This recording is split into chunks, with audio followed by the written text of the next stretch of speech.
Author and scholar Henry Giroux details an America that is forgetting who it was and who it is. Simply put, he says America has become amnesiac. And so joining us now is scholar Henry Giroux. He's the author of The Violence of Organized Forgetting, Thinking Beyond America's Disimagination Machine. He's also Global TV Network Chair at Hamilton's McMaster University. Hello. Hi, how are you? Your book's got quite a title, The Violence of Organized Forgetting. What exactly are we forgetting?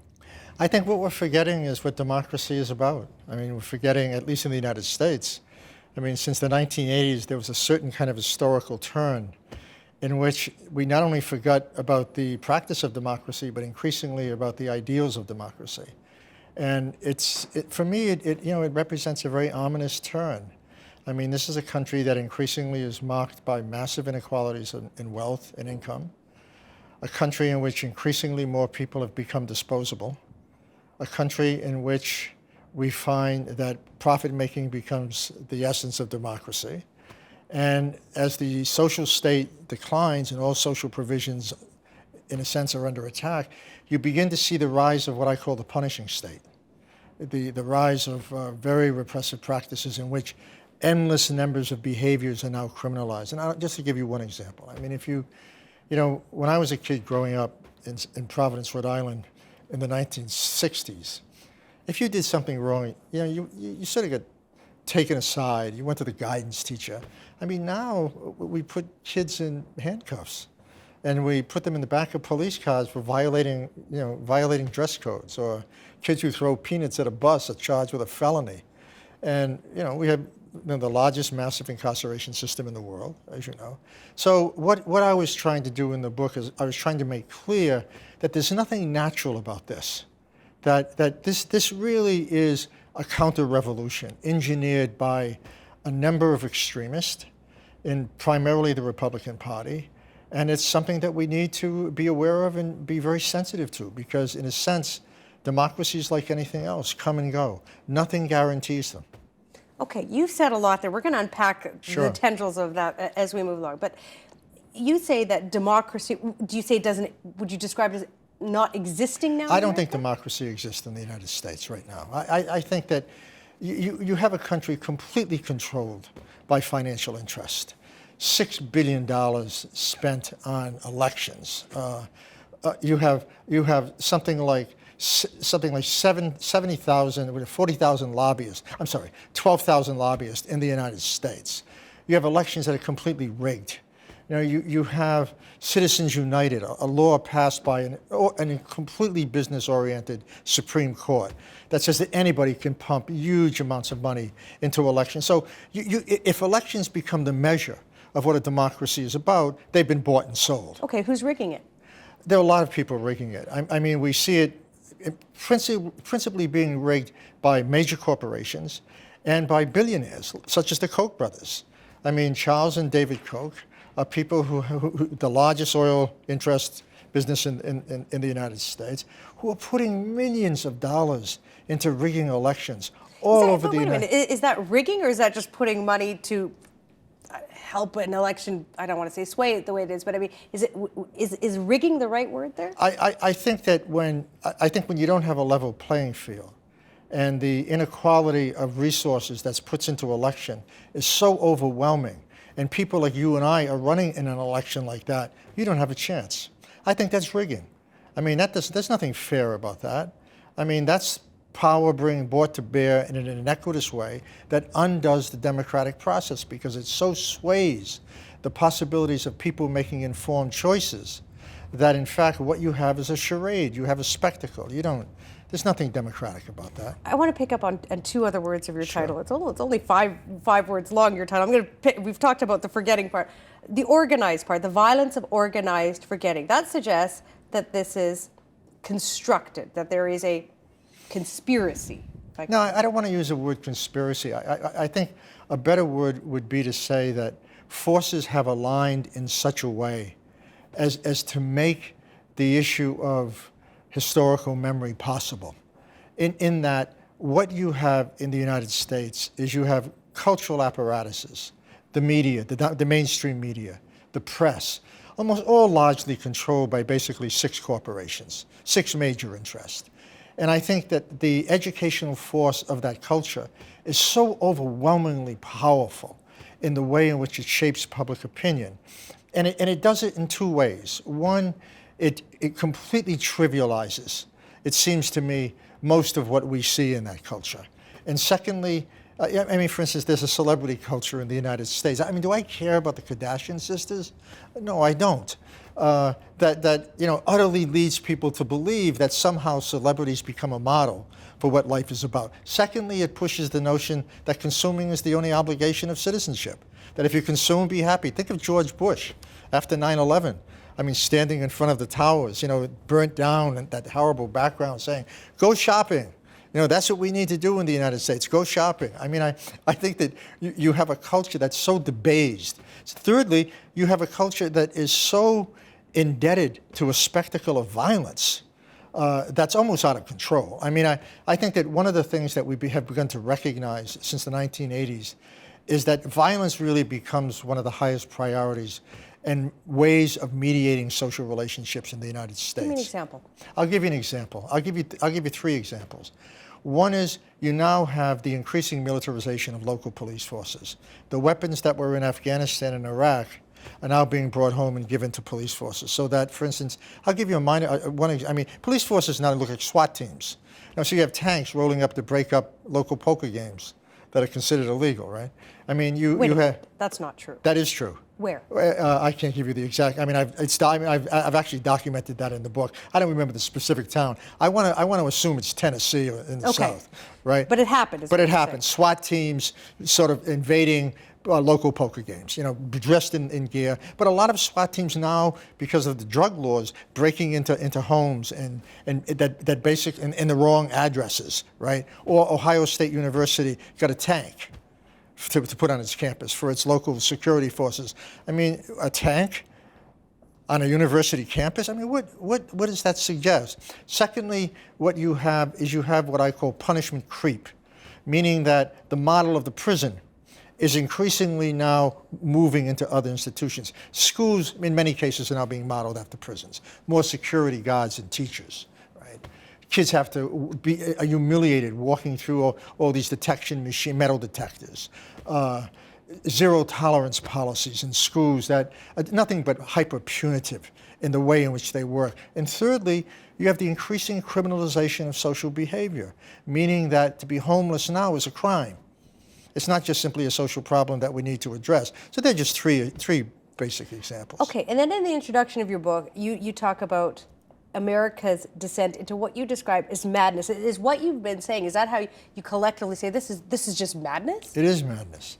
It's madness in the sense that it suggests modes of behavior and a culture of cruelty that's emerged in the United States that simply cannot be squared with anything rational.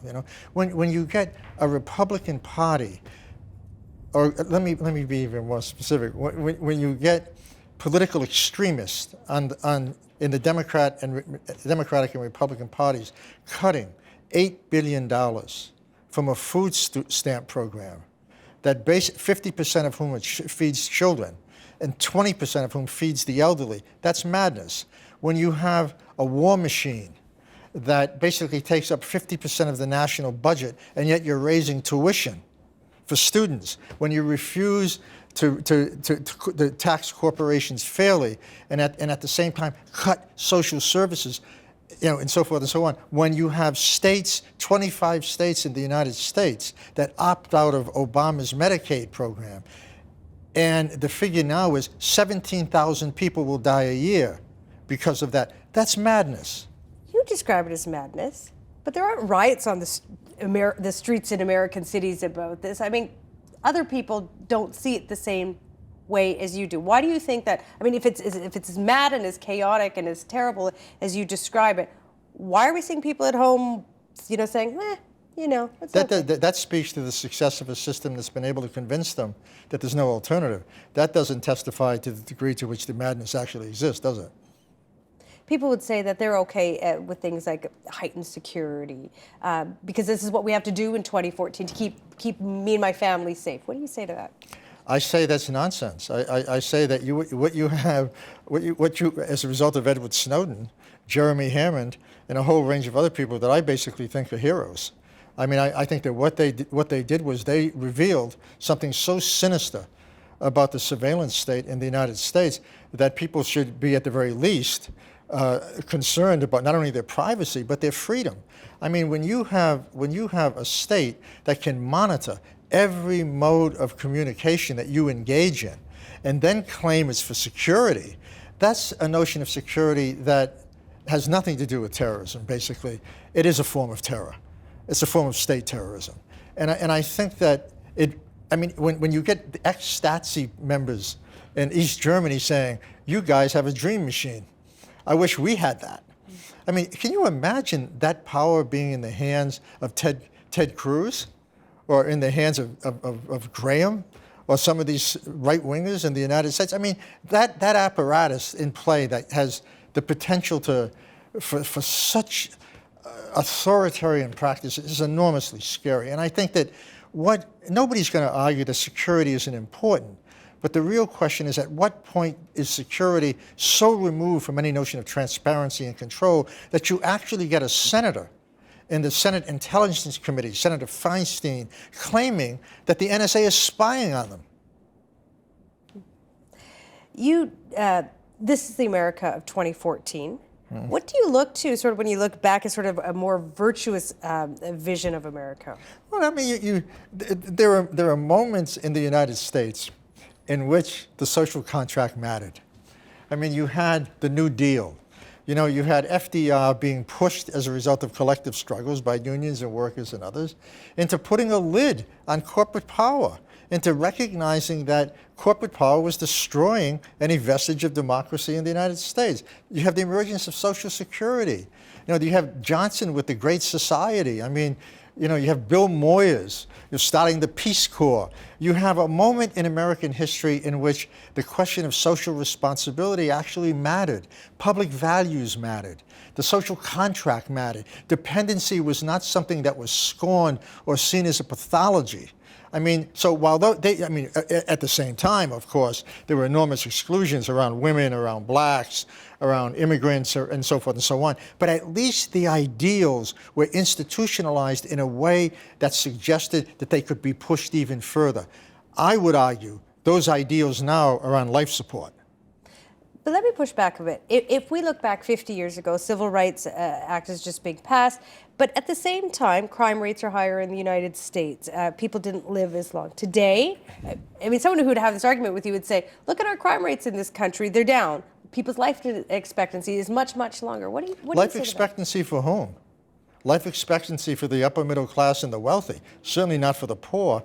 Read the Hamilton Spectator about red coat in Hamilton, where the life expectancy for people in the poorer part of town are 20 years less than people who live in the more affluent sections of town. So when you're talking about indexes of health, when you're talking about indexes of happiness, to abstract that from questions of power and inequality is really to miss the point. And the point being is some populations don't have the luxury of what you call those benefits. And those populations are growing. All right, I want to pick up on another term in your book. It's this term that you talk about called the politics of disposability. Right. What do you mean by that?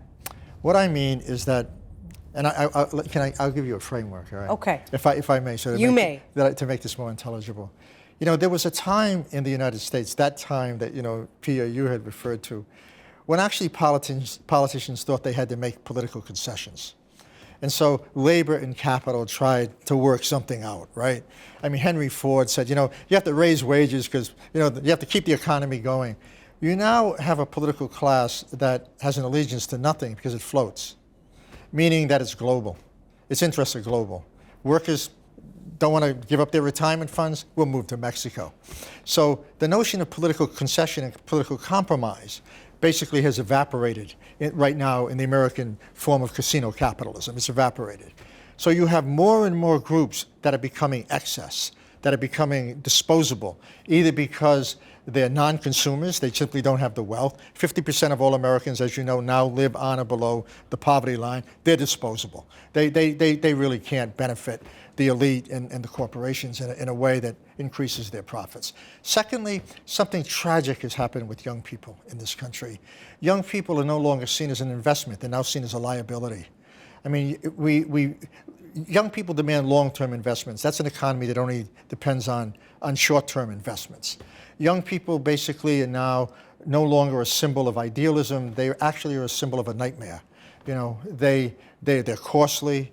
You have to provide social protections, to social benefits and provisions to support them. You have to think about the future and what it might mean and how they might inherit a different future. And increasingly what we see there as a result of that is we see a generation that my friend Zygmunt Bauman calls a zero generation.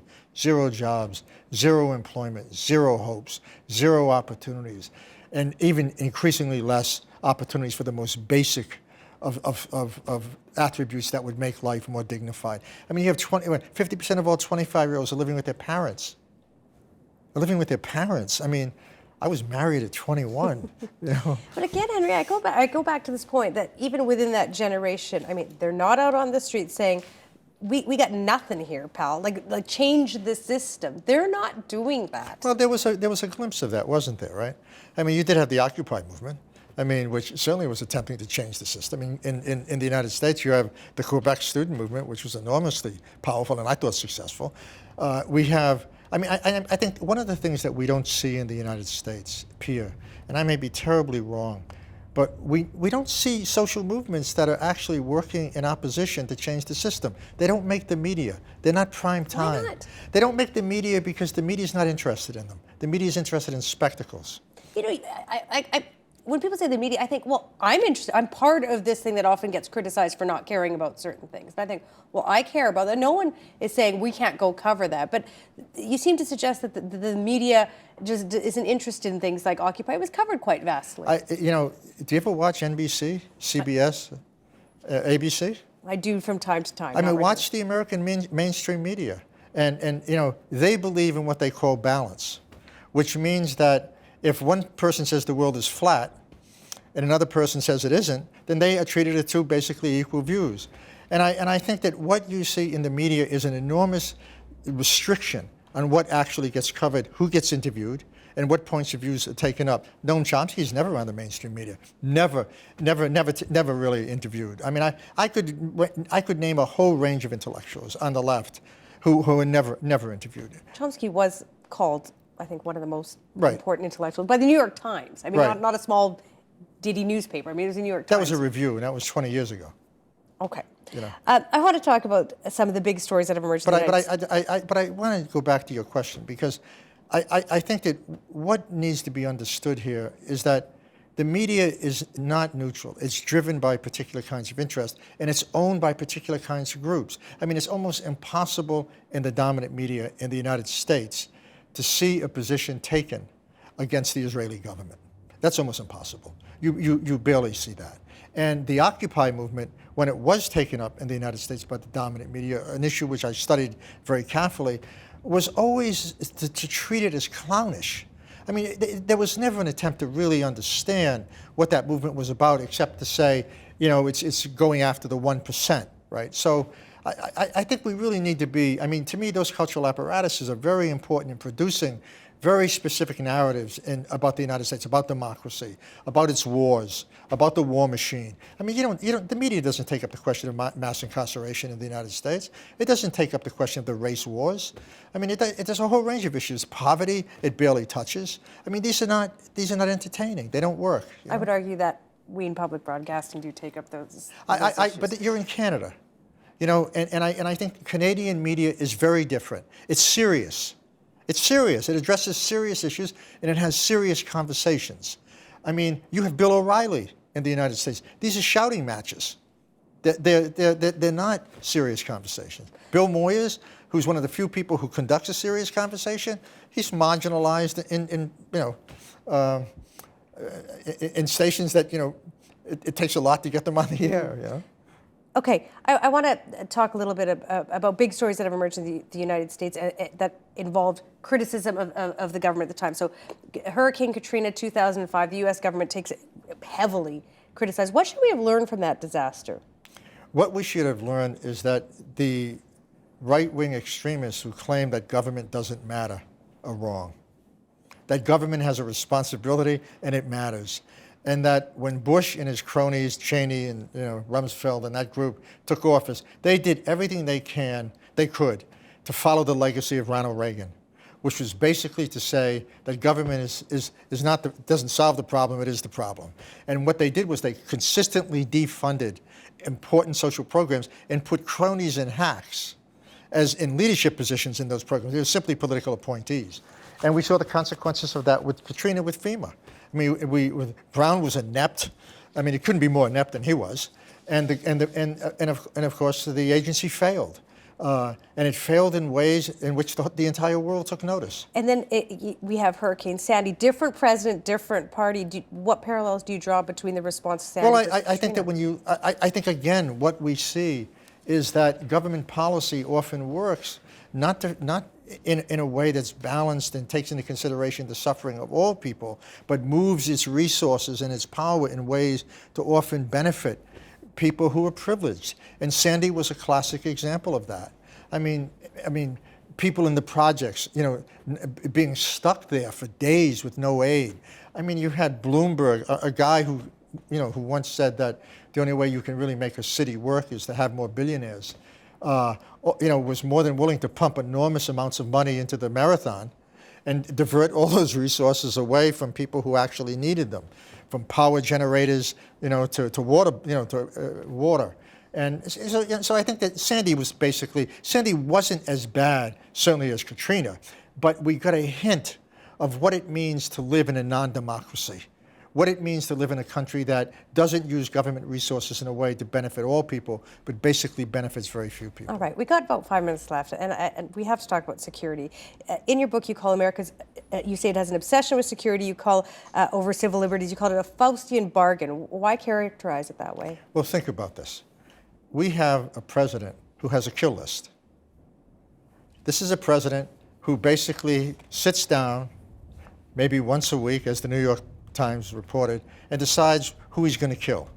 We have something called the National Defense Authorization Act, which he put into play, which means any American can be kidnapped, held under indefinite detention without due process. We have a president who basically now lords over a surveillance state that clearly is as illegal as it is corrupt. And all these represent, to me, the violations that often take place in the name of security, that take place in the mobilization of a culture of fear that now redefines the notion of security and fear in a way that says we should be fearful of poverty, we should be fearful if we don't have health care, we should be fearful if we don't have adequate schools. But they say, no, you should be fearful simply about personal safety. And in the name of that security, it has built up a machine that really is death-like in its violation of civil liberties. And you say that the U.S. has democracy's gone, it acts in this authoritarianism sort of way. Albeit, like you say, it's soft authoritarianism. But I think people hear this and say, "Are you putting America, the United States of America, in the same categories of, I don't know, the Irans, the Chinas, authoritarian regime?" That's an interesting. Excuse me. That's a really interesting question because there was a recent vote of, I think, 25 of the major advanced industrial nations of the world that rated the United States as the second greatest terrorist threat in the world. So that's interesting that you would ask that question so as to suggest that it would be impossible to even think about it as a serious question. I didn't ask it that way. I think people would say, a lot of people would say, wait a minute, this is the United States, the great democracy. I know you don't agree, but they're saying to lump it in with the Chinas and the Irans and other. No, I think that what we have to ask ourselves and to recognize is that the United States is not China. It has a different form of authoritarianism, very soft. Although increasingly it's becoming very hard, right, with the increase in militarization of the society in general.